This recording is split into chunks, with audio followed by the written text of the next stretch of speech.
নমস্কার, নিউজ ভ্যানগার্ডের পর্দায় প্রত্যেককে স্বাগত জানাচ্ছি। এই মুহূর্তে আপনাদের সাথে আমি রয়েছি অঙ্কিতা। চোখ রাখছি এই মুহূর্তের গুরুত্বপূর্ণ খবরগুলির দিকে।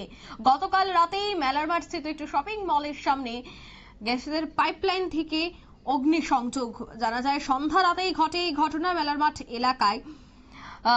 জানা যায় একটি শপিং মলের সামনে গ্যাসের পাইপলাইন থেকে অগ্নিসংযোগ হয়। ঘটনাস্থলে দমকল ইঞ্জিন এসে আগুন নিয়ন্ত্রণে আনে। এলাকায় ছড়ায় আতঙ্ক, আশেপাশে সাধারণ মানুষ ছুটে আসে এবং দমকল কর্মীদের তৎপরতায় সে আগুন আয়ত্তে আসে। তবে প্রাথমিক ধারণা যে গ্যাসের পাইপলাইন থেকেই এই অগ্নিসংযোগ। তবে কি বলছেন দমকল কর্মীরা, শোনাচ্ছি। আমাদের কাছে খবর গেছে সিটি সেন্টার অবস্থায় বিশালের কাছে মানে আগুন তারপরে আমরা এটা ফায়ার বল অ্যাটেন্ড করছি। দেখছি আগুন আসলো, একটা পাইপ লাইনে আগুন মানে গ্যাস লিক হইতেছে, ওইটাতে আগুন হচ্ছে। আগুনটা হওয়ার কারণ হলো পাশে আবর্জনার সাথে মানে মানুষ হলো মানে আগুন ধরে মানে আগুন হইতে আসলো, মানে ওইটার থেকে আগুন ওইখানে হচ্ছে।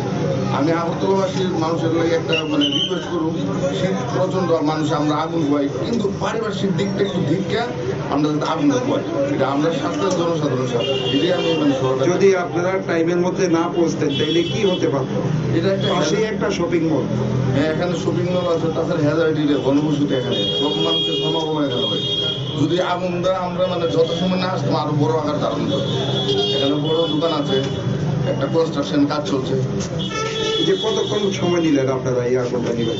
আমরা আগুনের পর থেকে আগুনের কাজ করে 25-30 মিনিটের মধ্যে কমপ্লিট করেছি, কিন্তু আমরা অনেকখানি এখানে ওয়েট করছি যে টিএনসি পার্টি আসলে আমরা এখান থেকে বেশি নেব।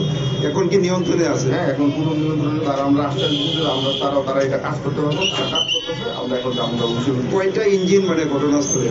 আমরা একটা কোন স্টেশন থেকে? আগরতলা সাইকেল ধন্যবাদ।